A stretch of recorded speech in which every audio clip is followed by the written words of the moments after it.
ที่จังหวัดลำปางของเขาก็มีสถานีวิทยุ 106.50 เมกะเฮิรตซ์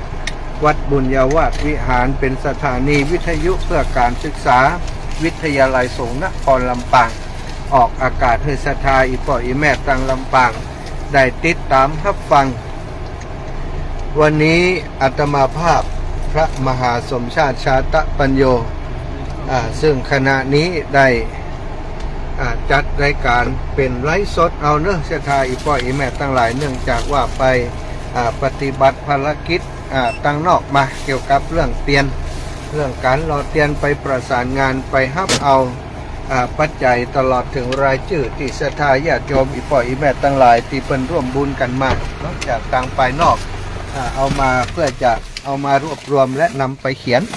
เพิ่งเดินทางกลับมาถึงอย่างวัดวาอารามวัดตาส้มปอยเนาะหรือว่าวัดศรีภูมิมาของหลวงพ่อท่านพระครูอุดมศิริทัศน์ไปด้วยกันมาสถานวันนี้จะให้หลวงพ่อเข้าแทนก็บ่ได้เนาะเนื่องจากว่าไปภาระธุระด้วยกันมาตอนนี้อาตมาก็กลับมาถึงวัดถึงว่าแล้วนะกระเดียวก็จะได้นั่งพักฮือเรียบร้อยแล้วก็จะได้จัดรายการฮือศรัทธาญาติโยมได้รับฟังต่อไปในช่วงนี้ในเวลานี้เนอะศรัทธาอีป่อยอีแม่ทั้งหลายที่ติดตามรับฟังรายการทางสถานีวิทยุทุกที่ทุกแห่งอาตมาภาพก็ต้องขอสาธุป่อสาธุต้องขอขอบคุณท่านทั้งหลายที่เปิดเครื่องวิทยุรับฟังอยู่ที่บ้านที่จองตลอดถึงตังครูบาอาจารย์เจ้าตลอดถึงเจ้าของสถานีทุกสถานี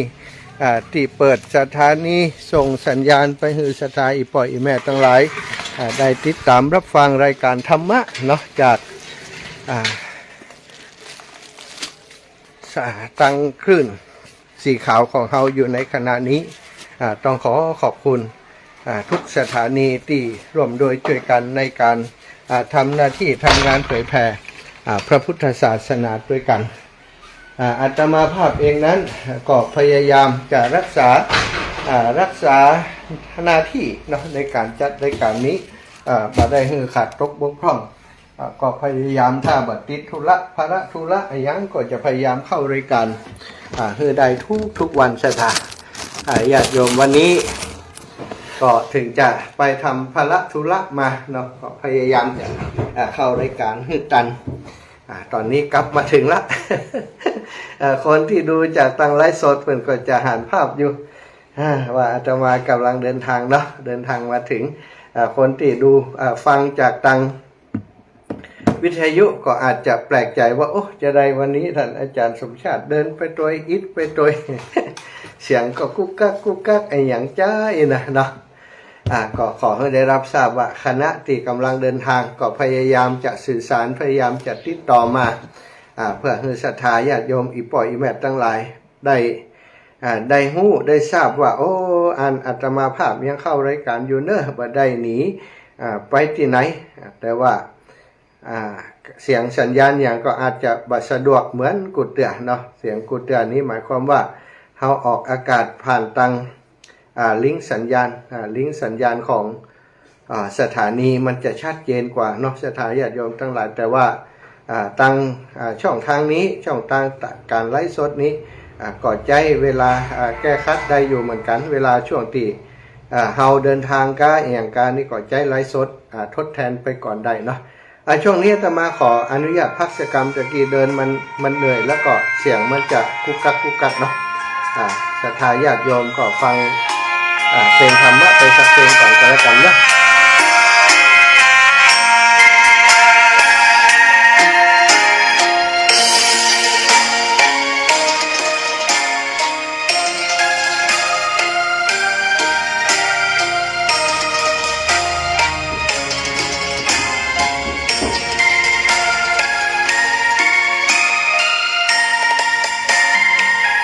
ดอกบัวดอกหนึ่งตึงใจไว้เพื่อบูชาแด่องค์พระศาสดาสัมมาสัมพุทธเจ้ามีค เปรียบเทียบเขาเทียบเราใครมองไม่งามช่างเขาแต่เจ้าก็คือดอกบัว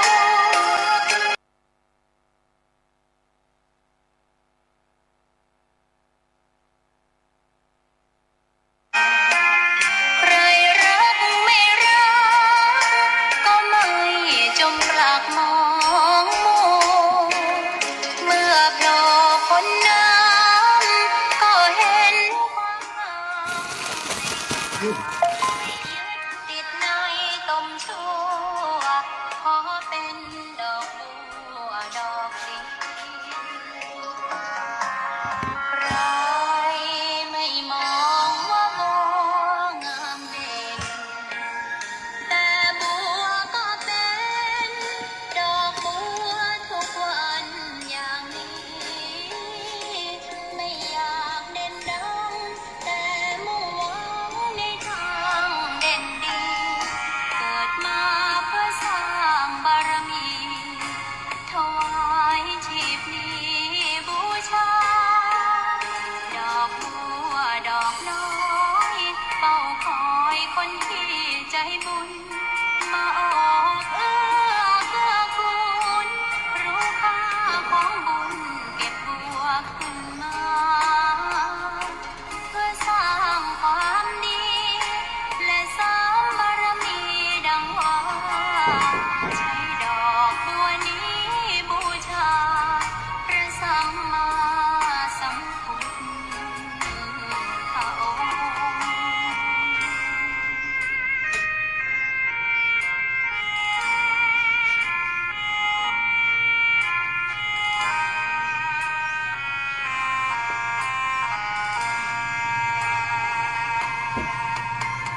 ใครไม่มองว่าบัวงามเด่นแต่บัวก็เป็นดอกบัวทุกวันอย่างนี้ไม่อยากเด่นดังแต่มุ่งหวังในทางเด่นดีเกิดมาเพื่อสร้างบารมีถวายชีพนี้บูชาดอกบัวดอกน้อยเฝ้าคอยคนที่ใจบุญมาออกเอื้อเกื้อกูลรู้ค่าของบุญเก็บบัวขึ้นมาเพื่อสร้างความดีและสร้างบารมีดังว่าใช้ดอกบัวนี้บูชาพระสัมมา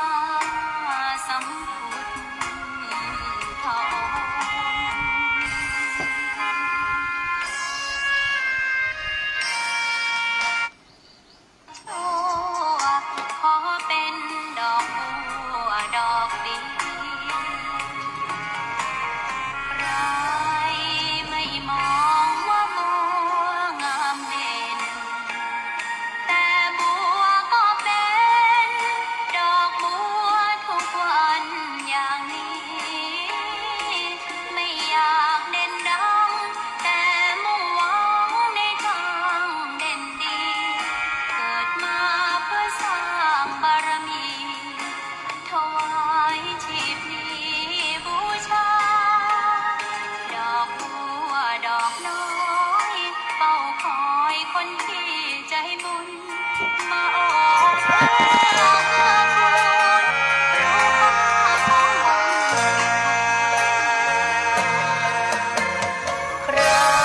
เรียบร้อยศรัทธาญาติโยมเนาะติดตั้งระบบเรียบร้อยละ เข้าสู่โหมดปกติเนาะบางครั้งบางทีการจัดรายการอยู่ในเงื่อนของเวลาศรัทธาเวลาเข้ารายการอยู่ตั้งนอกอยู่ก็ต้องแก้ไขปัญหาเฉพาะหน้าไปปัญหาเฉพาะหน้าเนี่ยอย่างไรเพื่อจะให้อันสัญญาณมันบ่ขาดบ่หายไปก็ต้องแจ้งให้กับลูกหลานที่อยู่ตั้งสถานีน้องนัดตอนนี้สามารถเกาะสัญญาณจากตั้งลิงก์ได้แล้วเนอะสาธุเนาะก็น้องนัดก็คงจะเกาะสัญญาณจากจากตั้งลิงก์ให้เนาะเกาะสัญญาณเกาะจากลิงก์ได้ละจากลิงก์ได้ละก็แจ้งให้ทีมงานลูกหลานที่อยู่ตั้งช่างเทคนิคได้รับทราบนะ ศรัทธาอีพ่ออีแม่ตั้งหลายช่วงนี้ต้องขอบคุณนะกับศรัทธาญาติโยมทุกที่ทุกแห่งโอ้แม่มนวันเล้าช่วงนี้ต้องขอบคุณนะกับศรัทธาญาติโยมทุกที่ทุกแห่งโอ้แม่มนวันเล้ากุลนะโยมแม่เข้ามารับชมในช่วงเวลานี้คุณโยมยุพินหอมมาลาก็เช่นเดียวกันขอบคุณอนุโมทนาบุญติดตามกิจกรรมงานของครูบาอาจารย์ในคลื่นสีขาวของเฮามาโดยตลอดนะโยมพี่โยมน้องโยมพ่อโยมแม่ทั้งหลายเฮาอยู่ในทีมงานเดียวกันนะบ่ละทิ้งซึ่งกันและกันครูบาอาจารย์ก็บ่ละทิ้งศรัทธาญาติโยมศรัทธาญาติโยมก็บ่ละทิ้งครูบาอาจารย์เช่นเดียวกันได้ติดตามรับฟังรายการมีกิจกรรมอะไรต่างๆในเครือข่ายในครอบครัวคลื่นสีขาวเขาก็จะได้ช่วยกันเนี่ยกันทำเนาะน่าทำหน้าที่ให้ดีที่สุดคุณโยมเพนจากแม่แจ่มบุญนะ อันนี้สะดวกดีมาดูตังไลฟ์สดเนาะฟังตังวิทยุก็ได้ตังไลฟ์สดก็ได้สถานช่วงเวลานี้ถ่ายทอดสัญญาณไปในพื้นที่อำเภอเมืองเชียงใหม่อำเภอสันทรายหางดงสารปีเนาะอำเภอเมืองอำเภอแม่แตงอำเภอแม่ริมต่างๆตลอดฮอดมาถึงตังลำปูนตังสายใต้นี้ก็มีวิทยุห้วยต่องซักวิทยุของมนเสียงธรรมเนาะตังวิทยุห้วยต่องซักแล้วก็ตังแม่แจ่มหลายที่หลายแห่งเนาะสถานปล่อยแม่ตั้งหลายช่วงเวลาถ่ายทอดสัญญาณไปในพื้นที่อำเภอเมืองเชียงใหม่อำเภอสันทรายจำหาไว้อย่างไรก็ดีใจที่ได้ฟังละเจ้าอำเภอเมืองได้ฟังจากทางงานไลฟ์สดเนาะโยมแม่อมรวันเรากุลขอบคุณหลายๆเนอะวันที่15ปุ่นก็มาช่วยร่วมบุญในงานหล่อเทียนเข้าพรรษาเหมือนกันก็ฝากโยมแม่อมรวันเรากุลเป็นสะพานบุญเนาะแม่ศิรินทิพย์ด้วยนะจะไปลืมถ้ามีโอกาสกลับมาร่วมรอเทียนด้วยกันเรื่องแม่ศิริที่กรุงเทพมหานครทำฟังรายการของเขาอยู่ต่างๆนะไว้ศรัทธาพี่น้องดีใจที่ได้ฟังละเจ้าหลายคนโทรมาหาวันนี้ได้ฟังจากทางงานไลฟ์สดนะโยมแม่อมรวันเรากุลขอบคุณหลายๆนะวันที่15ก็มาช่วยร่วมบุญในงานกันก็ในงานรอเทียนเข้าพรรษาเหมือนกันก็ฝากโยมแม่อมรวันเรากุลเป็นสะพานบุญเนาะแม่ศิรินทิพย์ด้วยนะหลายไม่ได้ละไปไหนเนอะเพียงแต่ว่าอาตมาปกติก็ละอยู่แล้วนะอีพ่ออีแม่บ่ทราบบ่ได้มีกิจกรรมที่จะต้องออกพื้นที่ต้องไปปฏิบัติหน้าที่ที่อื่นอยู่ตลอดเวลาบ่ค่อยได้อยู่ประจำที่อุทยานธรรมพระสุนทรมุนีก็รู้สึกเกรงใจเนอะก็รู้สึกเกรงใจตั้งครูบาอาจารย์เจ้าสำนักวัดบุญญาวาสเพราะเขาบ่ได้อยู่ประจำเปิ้นก็จะหาคนมาอยู่หรือไอ้อย่างก็อาจจะเกรงใจเฮาเนาะแล้วตัวอาตมาเองก็มาคิดว่าจะมีไผไปอยู่ที่หันก็จ้าเฮาจะได้มอบภาระหน้าที่ให้เปิ้นดูแลต่อไปเพราะเฮาถึงบ่ได้อยู่ประจำให้เปิ้นก็เดี๋ยวก็ต้องเดินทางไปเชียงใหม่เชียงรายไปปุ่นไปเพ่อยู่ตลอดเวลาในช่วงปีแรกๆนั้นเปิ้นก็คงบ่ว่าหยังแต่ว่าในปีหลังๆมานี่มันไปบ่อยขึ้นทีขึ้นเนาะมันก็ดูเหมือนว่าเฮาบ่ได้ดูแลอย่างที่เปิ้นก็ธรรมดานะชะตาคุณผู้รักผู้ใหญ่เปิ้นอาจจะบ่สบายใจแต่อาจจะบ่กล้าบอกเฮาบางเทื่อก็มีเสียงจากทางนอกมากระซิบให้ฟังว่าเปิ้นก็ถามว่าไปที่ไหนวางนี้บ่อยู่วัดของกาย แสดงว่าเปิ้นก็มีความบ่สบายใจแต่อาจจะบ่กล้าบอกเนาะ จะได้ก็ตามวันนี้นะได้ช่วงที่วันที่ผ่านมาก็คือมีครูบาอาจารย์ที่เปิ่นเคยอยู่ที่หั่นได้มาขออยู่ขอพักโดยอาตมาก็เลยว่าอันที่อยู่ที่พักเนี่ยมันถ้าอู้ถึงมันพร้อมสำหรับหลายๆคนก็มันก็บ่พร้อมเด้อหลวงพ่ออายุนักอายุหลายถ้าจะ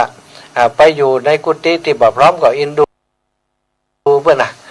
ก็เลยว่าหลวงพ่อมาอยู่ที่กุฏิผมนี่ก็แล้วกันเองนะก็ได้เคลียร์ได้เพียวพัดกุฏิที่อาตมาอยู่นั่นเก็บของที่ประจำเป็นออกมาเหี้ยคือหลวงพ่อเพิ่นเข้าไปอยู่เป็นอายุ83 ปีแล้ววันนี้ก็เลยได้เดินทางไปกราบถวายรายงานต่อหลวงปู่พระราชธรรมลังการเจ้าอาวาสวัดบุญยวาสวิหารผู้อุปถัมภ์อุทยานธรรมสุนทรมุนีและหลวงพ่อพระครูอนุศาสตร์วรธรรมเจ้าคณะอำเภอเมืองลำปางซึ่งเป็นรองเจ้าอาวาสวัดบุญยวาสวิหารผู้ที่ดูแลสถานอุทยานธรรมพระสุนทรมุนีแห่งท่านหนึ่งแล้วก็ตุลุงแก้วท่านพระครูอันแจ้งให้เปิ่นทราบว่าตอนนี้มีครูบาอาจารย์ที่เปิ่นบอกว่าได้รับการอนุญาตจากหลวงปู่แล้วว่าให้ไปอยู่ที่หั่นได้ไปพักอยู่ที่อุทยานธรรมพระสุนทรมุนีแล้วตัวกระผมนั้นก็ได้มอบกุญแจให้เปิ่นเรียบร้อยแล้วก็ตัวกระผมตัวอาตมาภาพนั้น ได้ย้ายมาพักกับครูบาอาจารย์ที่วัดท่าสมปอยหรือว่าวัดศรีภูมิมาเรียบร้อยละเนาะแล้วก็ช่วงนี้ก็คือจะไปมาจะช่วยดูแลอยู่แต่ว่าจะคงบ่ได้นอนที่หั่นแล้วเนื่องจากว่าได้มอบอันกุฏิที่อาตมาพักอยู่เนี่ยคือกับหลวงพ่อที่เปิ้นมาขออยู่นั้นเป็นที่เรียบร้อยไปแล้วก็มอบภาระหน้าที่ในการตัดสินใจให้กับครูบาอาจารย์พระสงฆ์องค์สังฆเจ้าพระเถระที่เปิ้นดูแลสุนทรมุนีนั้นเนาะได้เป็นผู้ตัดสินใจว่าจะให้อยู่อย่างใดบ่อย่างใดหรือว่าจะหาใครมาอยู่ต่อจากอาตมาก็สุดแท้แต่ครูบาอาจารย์เปิ้นจะพิจารณาหันสมควรได้ไปกราบรายงานตามระเบียบตามสิ่งที่ควรทำแล้วสถาก็บ่ได้มีอะไรอย่างเนอะคัดข้องมองใจอย่างซักอย่างนะสถาญาติโยมเตียน ที่เพิ่นเคยใส่บาตรที่บุบันถกหัวจ้างบันหัวตรงอย่างต่างๆนะพอทราบข่าวจากลุงกำติปาหลวงพ่อเพิ่นไปบิณฑบาตวันนี้อาตมาบ่ได้ไปบิณฑบาตเหมือนกับกุฏิทุกครั้งทุกทีที่เคยไปบิณฑบาตเพิ่นก็ตกใจกันเพิ่นก็กลัวว่าอาตมามีปัญหาอะไรอย่างจ้าถึงได้ไปโดยที่บอกบรรลาศรัทธาญาติโยมความจริงแล้วก็ตั้งใจจะบอกก่อนแล้วก็ค่อยเดินทางเหมือนกันแต่ทีนี้เหตุการณ์ก็ยังตีบอกเนาะหลวงพ่อเมตตาอินดูหลวงพ่อที่เป็นอายุนักธาอาตมายังค้างอยู่ที่หั่นแห่มคืนเนี่ยเปิ่นจะต้องไปพักอยู่ในกุฏิที่มันบ่พร้อมบ่มีห้องน้ำในตัวแล้วก็ห้องน้ำที่อยู่ตั้งนอกก็ลำบากไกลสำหรับคนที่อายุนักก็เลยได้มอบกุฏิไว้กับเปิ่นบ่มีหยังสักอย่างเนอะศรัทธาญาติโยมแม่เย็นขอบคุณโยมแม่เย็นที่ พอทราบข่าวก็บ่สบายใจเนาะ ให้หากันเนาะหลายๆท่านหลายๆคนโยมแม่บัวคำเทพศิริโยมแม่กิ่งแก้วโยมแม่บัวไขเนาะหลายคนด้วยกันที่โทรได้ได้จากกันผ่านตั้งไลน์ก็มีได้โทรมามาจากกันก็มีก็บ่ต้องเป็นห่วงถ้ามีโอกาสที่ได้เข้ามาในห้วยในเวียงถ้าอาตมาอยู่ที่ไหนอาจจะเดินทางจากเชียงใหม่มาก็จะมาแวะแอวหามาแวะนอนสักคืน2 คืนไปบิณฑบาตพอได้ฮือศรัทธาญาติโยมที่เคยใส่บาตรได้หันกันอยู่เป็นประจำก็เหมือนกับอยู่ที่หั่นเนาะศรัทธาปกติก็เป็นอย่างอีอยู่แล้วบิณฑบาต2-3 วันท่านอาจารย์จะมากี่วัน จะอยู่กี่วันนี่ เดี๋ยวก็ไปแหมเหมาะนะก็ประเดี๋ยวนี้ก็สบายใจต่อจากนี้ไปก็คงมีหลวงปู่ตุลุงปู่ที่มาอยู่หั่นเนี่ยไปบิณฑบาตทุกวัน ก็บ่ต้องได้สอบถามแฮมละเนาะกับวันที่จะบิณฑบาตจะบินกี่วันจะไปกี่วันจะปิกมาเมื่อใดแต่ถ้าไปเนอะถ้าอาตมากับจากที่อื่นมาเข้ามาในห้วยในเวียงกามาพักอยู่ตั้งในเวียงก็จะแวะเวียนไปหาโยมพ่อโยมแม่อยู่ที่อุทยานธรรมสุนทรมุนีณตอนนี้ก็คงจะมาอาศัย อาศัยใบบุญของหลวงพ่อพระครูอุดมศิริทัศน์อยู่ที่วัดศรีภูมิมาหรือวัดตาส้มปล่อยไปก่อนเนาะหรือว่าอาจจะสักระยะหนึ่งคืออาจจะมาเองนั้นประจำอยู่ที่ไหนประจำแท้ๆนี่ก็คงบ่ได้ศรัทธาอย่างที่ศรัทธาญาติโยมจะรู้จักอาตมาดีเดี๋ยวก็เดินธุดงค์แห่มะเดี๋ยวก็ไปปฏิบัติหน้าที่ช่วยเหลือครูบาอาจารย์ที่หันที่นี่ที่วัดตาส้มปล่อยนี้หลวงพ่อพระครูอุดมศิริทัศน์นี้เป็นครูบาอาจารย์ที่อาตมาเคารพนับถือศรัทธาญาติโยมหลวงพ่อเองก็ได้จวนอาตมาหลายครั้งแล้วว่าท่านมหาไปจำพรรษาอยู่ด้วยกันพุ่นบ่อยนะไปจัดรายการที่วัดศรีภูมิมาตาส้มปล่อยบ่อยนะ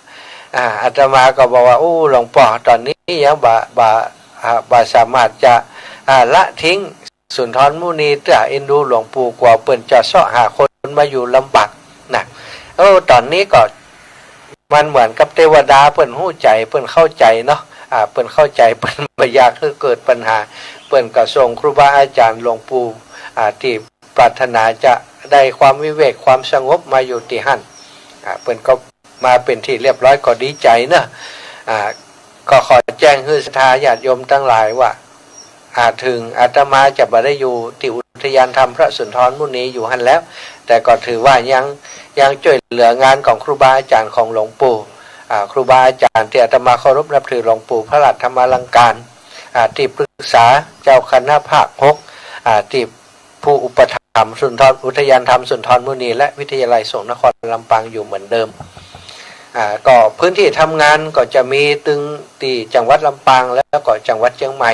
และในพื้นที่จังหวัดใกล้เคียงเนาะสถานีปล่อยแม่ทั้งหลายที่ลำปางก็จัดรายการอยู่ตั้งสถานีวิทยุวัดบุญยวาสของเฮาอยู่ซึ่งก็สถานที่จัดรายการต่อไปก็อาจจะได้ยินว่า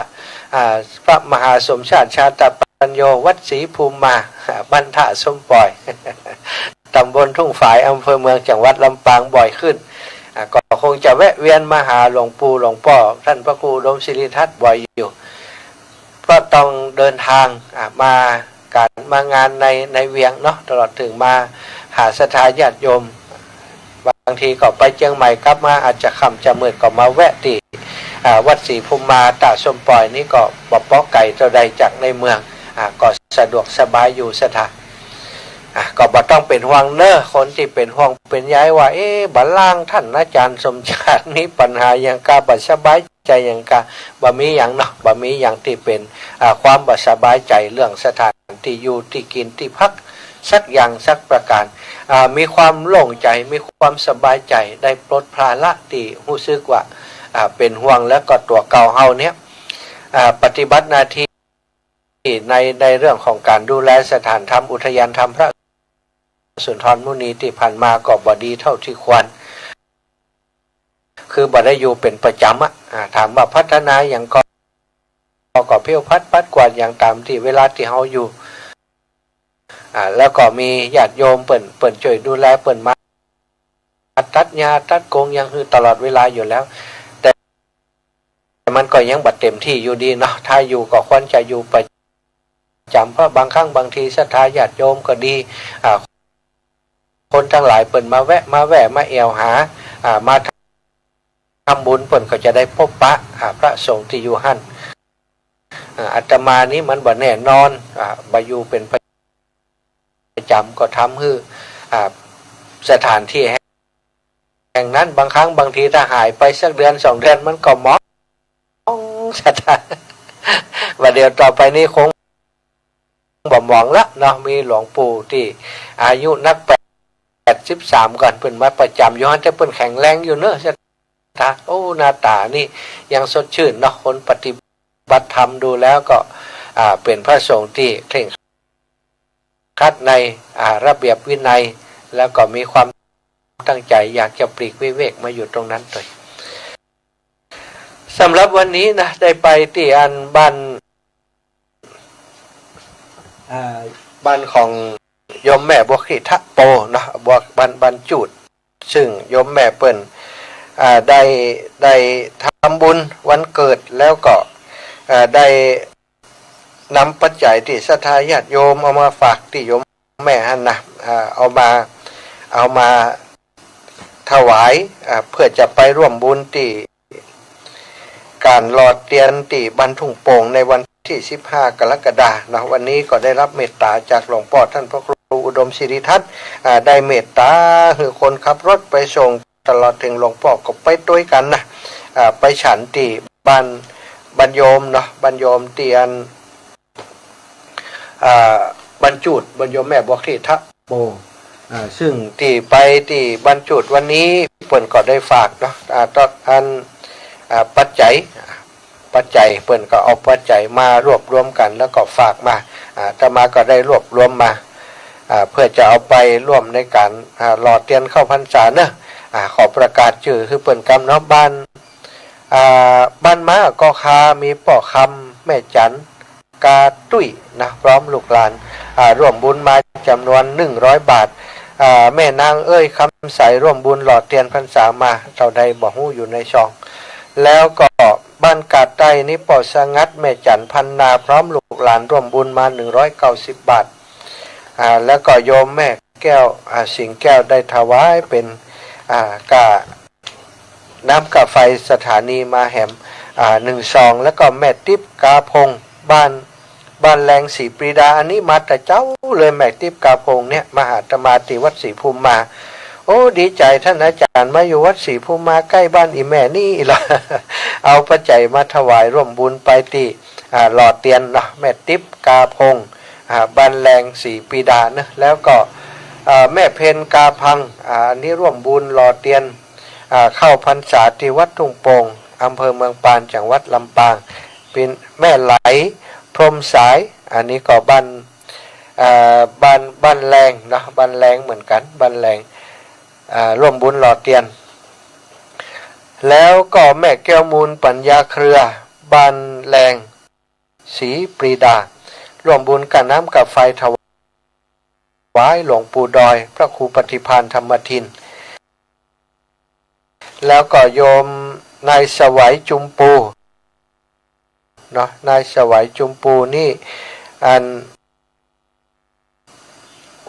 ร่วมบุญก็คงร่วมบุญไปหล่อเตียนนั่นน่ะใช่ไหมแต่บ่ได้เขียนไว้บ่ได้แม่วันเย็นตุงคะเกตจรินร่วมบุญไปร่วมหล่อเตียนนางหมื่นนางผงหมื่นเทพนะแม่ย้ายผงหมื่นเทพก็ร่วมบุญไปหล่อเตียนโดย1 ซองแม่แก้วมูลปัญญาเครือบ้านแรงศรีปรีดาก็ถวายร่วมบุญไป200เนาะเปิ้นปุจาเตียนไป8 แผ่นพ่อลุนแม่แก้วศิริวงศ์ร่วมบุญหล่อเตียนเข้าพรรษามาแหม1 ซองนี่ก็เป็นศรัทธาญาติโยมที่มาร่วมบุญในวันนี้แต่เจ้านี้มีคนที่เปิ่นทำบุญวันเกิดเนาะสองท่านด้วยกันก็มีโยมแม่โยมป่อกับพี่สังทองบ้านนากวางมากับโยมแม่แก้วแล้วก็โยมแม่แฮม2 ท่านได้มาทำบุญวันเกิดเปิ่นที่วัดศรีภูมิมาที่นี่แล้วก็มาร่วมบุญไปถวายไปร่วมเตียนร่วมป เป็นเจ้าภาพเตรียมที่จะรอในวันที่15 กรกฎาคมโดยก็ต้องขออนุโมทนาปอกกับพี่แม่โยมแม่แก้วบรรณากวางเนาะตลอดถึงศรัทธาญาติโยมพี่น้องนากวางทุกท่านทุกคนที่ได้เมตตาคุณนาอาตมามาโดยตลอดมีกิจกรรมงานที่อาตมาทำในนามคลื่นสีขาวมีกิจการงานบุญที่ไหนเนาะถ้าบอกบุญอูจามาอีปออีแม่กลุ่มเนี้ยทั้งหมดเนี้ยนะตั้งพี่น้องบรรณากวางบรรณาฟานก็ได้รวมด้วยช่วยกันมาโดยตลอดกับพี่น้องตั้งแม่ทะหลายหมู่บ้านหลายพื้นที่ต่างๆพื้นที่เนาะก็ขอแจ้งให้ศรัทธาอีปออีแม่ทั้งหลายได้รับทราบนะที่เปิ้นสอบถามมาว่าท่านอาจารย์จะเอาเตียนมาส่งอีปออีแม่บัดได้นี้นะขอแจ้งให้ทราบว่าถ้าเป็นไปได้เนาะอาตมาอยากจะให้อีปออีแม่ทั้งหลายนี้รวบรวมรายชื่อไว้ก่อน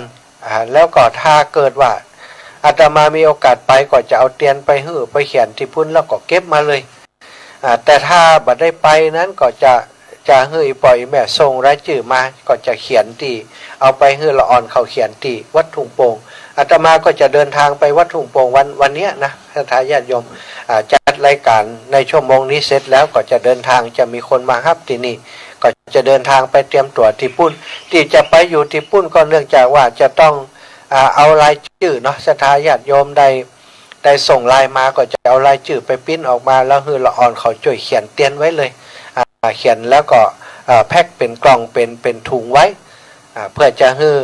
มันบ่ซับสนกันให้เรียบร้อยถึงเวลาที่ปล่อยแม่ไปรอเตียนกับว่าต้องวุ่นวายกันไปเอาเตียนที่อาตมาเขียนให้เรียบร้อยก็เอาไปหลอมไปรวมกันเพื่อจะประกอบพิธีทางศาสนาพิธีในวันนั้นนะศรัทธาอีปอยแม่เปิดจะเริ่มตั้งแต่8 นาฬิกาไปนี้ก็ศรัทธาไผ่ไปถึงก่อนที่บัดได้ปูจากำเถื่อก็ไปปูจาเอาเตียนตีหันแล้วก็เขียนให้เรียบร้อยเรียบร้อยแล้วทางครูบาอาจารย์เปิดจะเอาเตียนตีปล่อยแม่เขียนเรียบร้อยนั้นเอาไปเข้าพิธีเปิดจะเจริญพระพุทธมนต์ว่าในช่วงนั้นเปิดจะถวายเตียนก่อนที่เปิดจะถวายเปิดจะนิมนต์ครูบาอาจารย์ในพื้นที่เนาะจำนวน15 รูปมาเจริญพระพุทธมนต์ลวดมาฮับเตียนพรรษาที่มีศรัทธาญาติโยมเป็นเจ้าภาพมานั้นที่เวลาประมาณ9 โมงครึ่งแล้วเฮาก็จะเอาเตียนทั้งหมดที่เฮาได้เขียนชื่อเรียบร้อยเนี่ยเอาเข้าพิธีในการที่เปิดเจริญพระพุทธมนต์นะปลุกเสกเรียบร้อยนะถึงจะเอามาต้มเอามาหลอมซะได้ปล่อยแบบอันนี้ก็เป็นสิ่งที่อยากจะแจ้งให้ทราบว่าถ้าไปถึงเจ้านั้นมันก็สะดวกหน่อยแต่ว่าถ้าคนที่ส่งรายชื่อมาแล้วก็บ่ต้องเป็นห่วงถ้าเขียนเรียบร้อยอาตมาก็จะไปกองไปรวมเอาไปใส่เอาไปวางไว้บนโต๊ะให้เรียบร้อยเลยตอนที่ไปเจริญพระพุทธมนต์นั้นก็เท่ากับว่าเราเอาเตียนที่เราปูจาไว้แล้วน่ะไปสะดอกเคราะห์ต่อชะตาฮือเรียบร้อยไปแล้วเนาะศรัทธาปล่อยแม่ก็เหมือนกับเขาได้ปูจาเตียนเล่มใหญ่ด้วยกันรวมกันทั้งหมดเลยเวลา8 นาฬิกาเป็นต้นไปเริ่มจากที่ศรัทธาอีปอยแม่ที่ไปถึงในงานไปปูจาเอาแผ่นเตียนแล้วก็เอามาเขียนส่วนคนที่ไปส่งรายชื่อมาแล้วบัดต้องไปปูจาแหมละก็แจ้งให้ทราบแจ้งให้อาตมาทราบอีแม่มาจากไหนอาตมาจะเขียนไว้เป็นรหัสพี่น้องบรรณากวางนภานเลขที่1อีเนาะเลขที่1รายชื่อมีไผ่พ่องแล้วก็เตียนก็จะอยู่ในถุงหั่นก็ให้อีปอยแม่ไปเลือกกันเอาเองเลือกกันคือเอาไปรวมเปิ่นก่อนจากนั้นก็จะเอาหลอมรวมกันเอาไปรวมที่เปิ่นสืบชะตาก่อนแล้วก็เอาไปฮับมาก็เอามาจอมของไผ่ของมันเนาะจอมได้มอนต้มไปมันเป็นน้ำแล้วก็ตักใส่ที่เปิ่นรอเตียนเป็น เป็นเล่มเป็นเล่มเป็นเล่มเก้าเล่มโอ้ไปแล้วเต็มใจที่จะเปิดต้มหม้อไว้อันหลายหม้อเนาะเขาก็จะปูจ้าที่หั่นแหมเอาไปใส่ด้วยแหมก็ได้อาตมาก็จะต้องไปเตรียมเรื่องของเตียนเนี่ยศรัทธาแหมต้องไปสั่งทำเพิ่มแหมนักหนาปานอยู่เนาะวันนี้ก็มีศรัทธาที่เปิดอันนี้ก็เปิดเปิ่นแจ้งมาเนาะศรัทธาปล่อยแม่ทั้งหลายเปิ่นแจ้งมาผ่านตั้งไลน์ก็มีตั้งอย่างก็มีที่อาตมาได้บันทึกไว้นะสำหรับพี่น้องทางลำปางเนอะที่ส่งมาในวันนี้นั้นตอนเมื่อแรงนี้อาตมาเข้ารายการเวลา 19 นาฬิกาอีกรอบหนึ่งก็จะนำชื่อของอีปล่อยแม่ทั้งหลายมาประกาศให้ทราบตอนนี้ก็ขอขอบคุณไปยังศรัทธาอยู่ต่างบ้านต่างจองต่างบ้านต่างเมืองต่างจังหวัดต่างอำเภอที่ได้อาสามาเป็นสะพานบุญให้แห่มหลายท่านด้วยกันท่านได้ฟังรายการตั้งสถานีวิทยุของเขาอยู่แล้วเนาะตั้งเครือข่ายคลื่นสีขาวท่านอยู่ในพื้นที่ไหนนะประสงค์ว่าจะให้อาตมาประกาศให้ก็ดีหรือว่าต้องการจะให้ครูบาอาจารย์รูปอื่นๆได้แจ้งประกาศให้ทราบว่าในบ้านหมู่บ้านนั้นเนอะในตำบลนั้นในอำเภอนั้นอีแม่เป็นสะพานบุญให้ใครที่จะให้จะหอมเอามาฝากที่อีแม่ได้เลยก็โทรมาบอกเนาะโทรมาแจ้งรายชื่ออาตมาจะจดไว้แล้วก็จะแจ้งไปให้ครูบาอาจารย์ที่เปิดจัดรายการในคลื่นสีขาวของเรา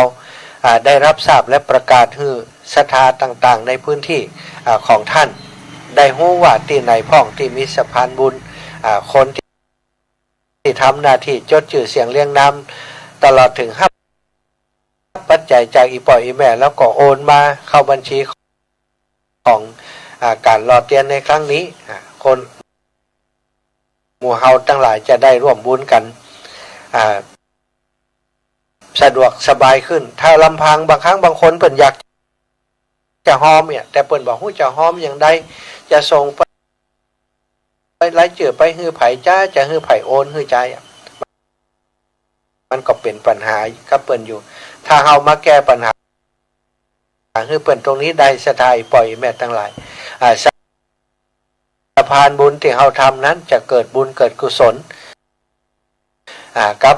พระพุทธศาสนาหลายด้านหลายประการการที่คนจะเป็นสะพานบุญได้นั้นจะต้องเป็นคนที่มีจิตใจเสียสละสามารถรับหน้าที่ในการติดต่อประสานงานกับคนที่อยากทำบุญแล้วก็เอารายชื่อของคนที่เปิดทำบุญและส่งมาให้ครูบาอาจารย์หรือว่ารับผิดชอบแทนคนที่เปิดทำบุญเนี่ยเนาะในการนำปัจจัยมาส่งมาให้ครูบาอาจารย์นำรายชื่อส่งให้ครูบาอาจารย์ถ้ามีคนที่ทำกิจกรรมหรือว่าทำหน้าที่ตรงนี้นักนะศรัทธาช่วยกันแบ่งเบาภาระกันไปขยายกันไปเนี่ยก็ทำให้งานของเรามันราบรื่นแล้วก็กว้างไกลขยายไปในหลายพื้นที่ได้นักขึ้นแผ่นหนึ่งก็20 บาทนะศรัทธาปล่อยแม่ทั้งหลาย20 บาทก็ได้ทำบุญได้เปิดละ20 บาทนั้นถามว่า20 บาทนั้นเขาจะหลอดถึง9 เล่มได้ก็บ่มีปัญหาเนาะเพราะเนื้อ20 บาทของเขาที่รวมกันมานั้นน่ะศรัทธาญาติโยมเปิ้นเอาเตียนไปหลอมไปรวมกันหมดเท่ากับว่าเตียนทุกเล่มที่เขาไปหล่อวันนั้นก็เป็นของเขาหมดเหมือนกัน20 บาทเท่านั้นหรือว่าใครจะหอมนักกว่านั้นก็เป็นการดีอาจจะคนหนึ่งจะหอมมาสัก100ก็ไม่ใช่เป็นยังครูบาอาจารย์เปิ้นก็จะเขียนให้5 แผ่น5 แผ่น5 แผ่น100เนาะก็เอาไปจอมถึง5 มอนะกะ ตามนี้เนาะเอาแล้วตอนนี้เวลา15:44 นาที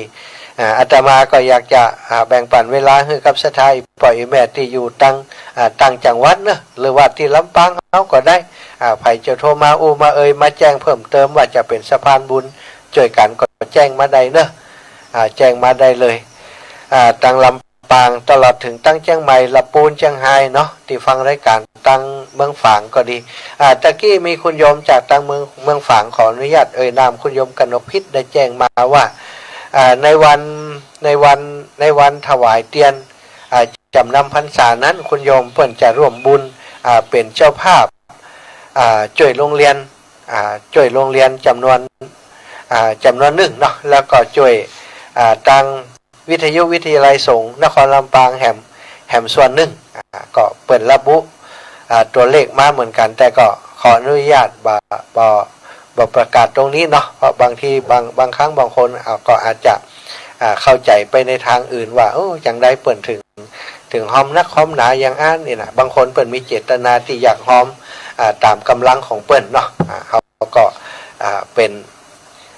เปิ้นเท่าว่าเป็นความพึงพอใจของเปิ้นแต่ก็เปิ้นก็ในทุกครั้งที่เปิ้นทำบุญเปิ้นก็บอกแจ้งมาว่าบ่ต้องประกาศเนื้อท่านอาจารย์นี่นะ เปิ้นกว่าว่าบางครั้งบางทีเนี่ยคนอาจจะเข้าใจว่าเปิ้นทำบุญเพื่อจะให้ได้นักกว่าคนอื่นอย่างต่างๆแต่จิตเปิ้นบ่ได้คิดอย่างอันเนาะจะขออนุญาตรับสายแรกเนอะ8406อันนี้เบอร์ใหม่จ้าแม่บัวเขียวเจ้านั่งไรเจ้าแม่บัวเขียวอยู่ไหนโอ้ยจะได้น่ะห่างไปเอาข้ามมันได้ยินจอมวนน่ะเจ้าอ๋อจำได้ยินว่าก็จัดรายการปกตินะครับแม่จ้ะไปไหนอยู่เต็มนี่แหละ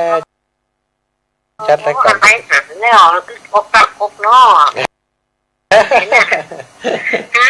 นี่อยู่นี่นึกถึงว่าอยากไปโอ้ยน้ำตาก็พบนอกน้ำตาของเราเนี่ยไปหาพ่อแม่บัวเขียวอยู่บ้านตกหัวจ้างนี่กะมันแหล่มันบัวร้อยใหญ่ขิวนะเจ้าโอ้แม่บัวร้อยใส่เขียวก็ไปมีปัญหายังว่าเพราะว่ามันนั่งบ้านเที่ยวกันนะจ๊ะอย่างบัวเขียวอริยะนะที่ว่าการทำที่ทำบุญเขียนกันนะเจ้าอ๋ออันนี้นิสัยของแม่บัวร้อยก็ว่าของแม่บัวเขียวของแม่บัวเขียวเจ้าอ๋อแม่บัวเขียวเนาะแม่บัวเขียวอริยะอ๋ออริยะนะเจ้าหน่อมาชดมุ้งนี่กันตั้งวันไว้ฟาดทั้งวันนะเจ้าไอ้แม่ภาวนาแต่อันยุ่มแม่ขอถามในพวกน้อยเลิกทำเวลาว่ะเจ้าสาธุขอบคุณแม่นะสาเจ้าสาธุเจ้ามีสะพานบุญเพิ่มมาอีก1 คนโยมแม่มะลิวันพิเคราะห์งานแม่อายเนอะเนื้อข้าแม่จะเอาวันเป็นนั้นหลายแผ่นแล้วก็เป็นครอบครัวไหน5 คน4 คนเนี่ยอากาศเขาเขียนเป็นครอบครัวเลยกะเอากี่แผ่นก็ว่ากันมากะเนาะแล้วก็แม่จะเอาเพื่อนลูกเจ้าร้อยตำรวจเอกธีรศักดิ์อีเมลต้องส่งไลน์มาเอามันจะง่ายที่เขาจะถ้าเขาจดเป็นชื่อมันจะช้าเนาะส่งไลน์มาเอาเขาไม่ไลน์กันเขาอย่างไม่อยู่แม่ส่งมาแม่เจ้าเพื่อนนกขอบคนนกกิ่งชุดส่งเจ้าแล้วก็เอาที่ลำปางว่าไอ้โดมกับพี่แอลนั่นอ๋อเจ้าอีแม่ส่งนั้นไลน์มาให้ตุนเนอะจ้าแล้วก็ของแม่คนแล้วก็ของมันด้วยแม่อยู่ตัวได้ทำ5 คนโอ้ดีกะไลน์โอ้ไลน์กะของอีแม่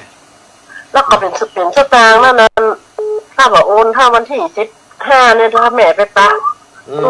เราซื้อก็ได้อยู่กันใช่ยังอันก็สบายเลยแม่ไม่ต้องโอนนะถ้าแม่มาไม่ต้องโอนเจ้านะเจ้าป้ากันเนาะแม่เนาะเจ้าสาธุขอบคุณโยมแม่มะลิวันพิเคราะห์งานเนี่ยโยมแม่นิตยาปินตาคำตะกี้บอตันฮับสายโทรมาได้เลยตอนนี้ แม่แก้วกันทะวังก็ได้โทรมาเนาะแม่นิตยาเนอะโทรมาให้ไหมเนาะ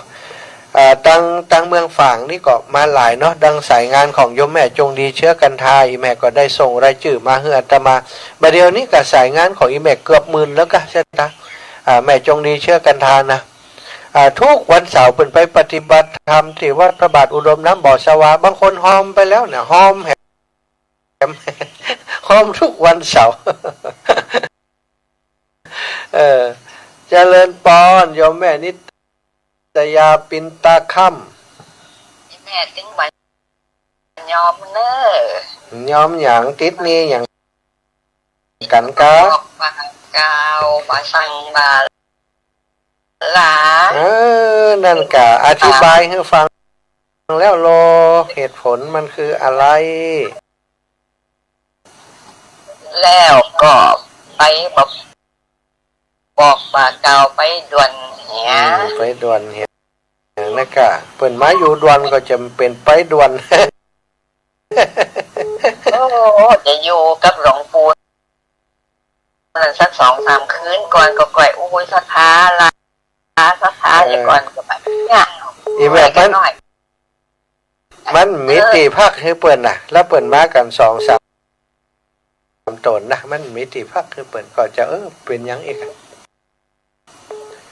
แม่ว่าโอ้ยเอ็นละแปลงใจหากันเขาอาหารเปิ่นมาถ้าเปิ่นเป็นอาคารตุกะอยากให้เปิ่นสบายใจเขาก็คือเปิ่นได้พักได้อยู่ฮะจ้าเอาเนาะดูแลเปิ่นจิมเนอฝากดูแลเปิ่นจิมเปิ่นไปบิณฑบาตก็ใช้บาตรกันก็เนี่ยไม่ได้ใช้บาตรให้ทานอะไรแม่นะใช้กันเขาอย่าไปอยู่หรอกเขาก็วันนี้จะไปนอนนั่นสุนทรมุนีเนอะวันพุธจะไปบิณฑบาตเนอะแม่เขาก็จะแจ้งตั้งสถานีเนี่ยกะไปกะบัดต้องห่วงไปอยู่เนอะจ้าสาธุนะแม่นะจ้าบุญรักษาจ้าอยู่ดีมีสุขนะลูกเจ้าแม่สาธุคุณโยมชิดชบาร่วมบุญแม่ยายพรแม่ยายพรนี่ไล่ได้นะ ไล่อย่างแม่ยายพรไล่โทษติดดีโทษติดดีแม่ยายพรเนี่ยก่อนนี่มันมีนี่หรอเหล็กมันมีหีกดเอาหรอเบอร์โทรมันมีกดแม่ยายพรสบายดีชัดเจนดีเนาะเจ้าวันที่นี้ส่งเสียงก็ได้ครับชอบแบบนี้นะบัดเดียวดีแล้วเนาะเจ้าดีแล้วบัดเป็นอย่างดีแล้วก็ดีแล้วเจ้าสาธุแม่ยายพรโยมแม่สีทรเปรมจิตอีแม่ส่งรายชื่อมาแล้วเนาะตามันได้ประกาศให้แต่เนื้ออีแม่เนาะโยมแม่สีทรเปรมจิตเพราะว่ามันอยู่ในโทรศัพท์แห่งเครื่องหนึ่งต้องเขียนออกมาก่อนของโยมแม่ต้องส่งเข้าเครื่องนี้ก่อนเนาะมีเวลาประกาศให้แหมยาวอยู่โยมแม่อาตมามีเวลาประกาศในช่วงของวันจันทร์เนาะจันทร์ตอนเจ้าตัวแล้วก็วันอังคารตอนกลางคืนโดยก็จะทยอยประกาศสำหรับที่อยู่ต่างจังหวัดเนอะต่อพยายามจะประกาศให้ได้นักที่สุดเพื่อจะให้คนที่เปิดฝากสะพานบุญหายหอมมานั่นจะได้ติดตามฟังแล้วก็จะได้เข้าใจว่าอาตมารับทราบแล้วครูบาอาจารย์รับทราบแล้วเนาะที่ประกาศให้ทราบนั่นนะแต่ถ้าอย่างใดถ้ามันประกาศบัตรตันในชั่วโมงในเวลาที่จัดรายการก็ขอให้ปล่อยแม่ทั้งหลายที่ฟังรายการได้เข้าใจว่าคนที่เป็นสะพานบุญนี่บัดต้องห่วงเปิ่นตั้งใจทำบุญอยู่แล้วเปิ่นทำหน้าที่รับผิดชอบมือเฮาก็ถือว่ามันถึงมือครูบาอาจารย์เหมือนกันเนอะบัดต้องห่วง0808844173คงจะฮับได้แหมประมาณ2 สายเนาะฮับได้แหมประมาณ2 สายชั่วโมงต่อไปสถานีปล่อยแม่จะได้ฟังธรรมพื้นเมืองนะ รูบาอาจารย์ท่านพระครูอุดมศิริทัตน์ท่านเจ้าจะได้เมตตาเทศธรรมพื้นเมืองเข้ารายการกับท่านอาจารย์พระครูศิริธรรมบัณฑิตศรัทธาญาติโยมจะได้ฟังธรรมพื้นเมืองทำนองของจังหวัดลำปางเป็นว่าบรรนาวล่องของอีกจังหวัดลำปางเจริญปอนแม่ศรีนวลศิริมงคลสุรินทร์มงคลเจ้าโอ้สุรินทร์กะนี่เขาพิมพ์นี่ศิริมงคลด้วยเจ้าอันโยมแม่จะไปกันนะเจ้าแต่ว่าอันแม่เอาตอนนี้แม่ไปเอาพุ่นได้ก็ลูกดีมากเอาพุ่นดีกว่าเอาพุ่นดีกว่าถ้าแม่มาอ่านมันนี่อยู่นี่โอ้นะครับแต่ว่ากับมันจะเปิ่นบ่ได้ไปแล้วเปิ่นกังวลกว่าได้ไปมันได้ไปหูอีแม่ฮ้อมก่อนเดี๋ยวแม่ขอมาขึ้นจะได้ลูกโอ้ดีแล้วดีใจอีแม่อยู่ไหนก็แม่อยู่หนองยางไงกับลูกอ๋อหนองยางนี่น่ะหนองยางลำปางเขานี่นะโอ้ยแม่ขึ้นเตอร์ให้แม่เดี๋ยวเขาจะบันทึกไว้ดีๆเขาอันกำลังจะเขาสอบว่าอีแม่อันแม่ไปเจอญาติส้มปล่อยเนี่ยอันอย่างก็เจ้าวัฒนส้มปล่อยเจ้าโอ้ขอบคุณแม่โทรมาเดียวไปหาอยู่เนอเจ้าอีแม่ไปกันหลวงพัดนั่นเคยไปด้วยกันนั่นเจ้าโอ้สาธุขอบคุณอีแม่นะขึ้นเติงให้แม่มีเวลาจะไปแวะหาแม่เหมือนกันเนอะเจ้าไอ้สาเจ้าแม่สาธุเจ้าเจ้าโอ้โยมแม่ศรีนวลเป็นมหาอุบาสิกาแก้วคนหนึ่งนะจะทายญาติโยมเป็นสะพานบุญเป็นคนที่คือกำลังใจครูบาอาจารย์จะเล่นตอนแม่หนุนก้อนนาฟันแม่หนุนแม่ปิดวิทยุก่อนแม่จะฟังเสียงของเพศใดแม่หนุนบ้านนาฟานนี่แม่ปิดวิทยุก่อน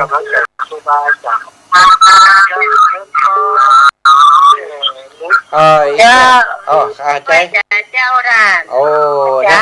นี่แม่ปิดวิทยุก่อนอู้เลยแม่ไปแต่เจ้าด่านอาจารย์เจ้าแม่จะได้ขอหอมทีน้องเสียโทรหาน้องเสียอยู่เนอะเจ้าเดี๋ยวจะแม่เสียรอเย็นแม่จะเอา5 แผ่นเดี๋ยวจะอู้ในรายการเพื่อจะบอกให้แม่เสียเนอะเจ้าโทรหาคนละบดีเป็นอย่างจะบอกแม่เสียว่าไปหาแม่ยายหนุนครับมีเนาะเจ้าสาธุขอบคุณกันนะจ๊ะจันไม่ได้อยู่ที่นี่เนี่ยโอ้แม่กัดเขาบดคืนนี้อย่างงี้น่ะนอนบ่รับอย่างใดนอนบ่รับโอ้เปิ่นรับแต่มิ่นอีแม่นอนบ่รับอีฮะก็ยังเหมือนเดิมนั่นเนาะเพียงแต่ว่าบ่ได้พักอยู่บ้านประจำแล้วบ่ได้ก็ยังไปมาหาสู่ดูแลเป็นละเนอเป็นละบรรฟานเนอนาฟานนี่เป็นละได้หยังเหมือนกับบ้านเกิดเมืองนอนน่ะกะเนาะพ่อแม่อยู่หั่นหลายลูกแม่ก็นึกถึงใจไปบ่ได้เลยใจถึงด่านอาจารย์เจ้าแม่สาธุถ้าเขาไปเขาจะไปแอวหาเนอะประมาณวันเสาร์นี่นะจะเข้าไปแอวหานะแม่อาจจะไปคำปุ่นดีใจเจ้าน้องดีอยู่ที่ใส่สุปอลุงน่ะ